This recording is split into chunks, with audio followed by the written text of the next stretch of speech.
এটা মংলার ডাকরা পথে সুন্দর একটা পরিবেশ।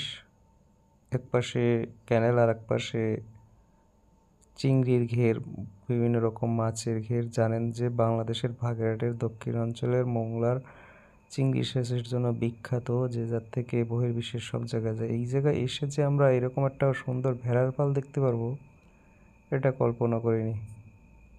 তো এই ভেড়ার পালটি আসলে অনেক দীর্ঘ লম্বা, দেখতেই পারতেছেন এইটার।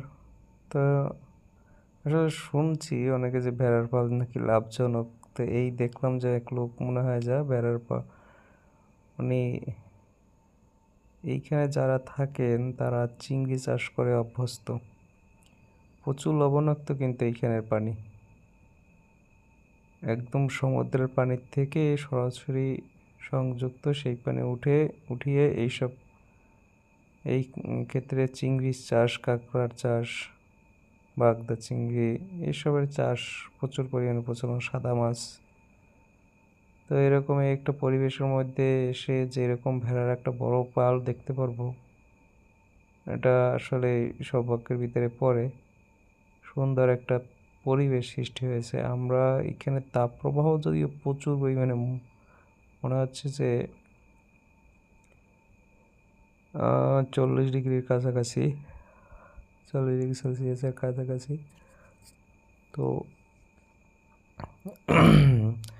সামনে আরও আছে, ওই যে দেখা যাচ্ছে। তো এই জায়গা থেকে মনে হয় এই যে ঘেরগুলোর এই জায়গার থেকে পানি চলাচলের জন্য করা হয়েছিল নিচ থেকে, সেজন্য জায়গার থেকে দেখেন ইটগুলো তো।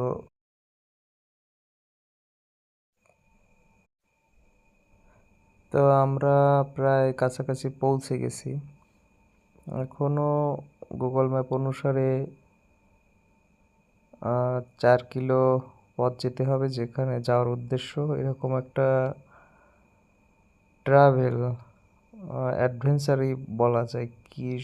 যে সব রাস্তাঘাট আসলে পাড়াই আসছি, দেখলে আশ্চর্যই হবেন। যে জায়গার থেকে মানুষ চলাচল খুব কষ্টসাধ্য, সেখানে গাড়ি নিয়ে আসলাম।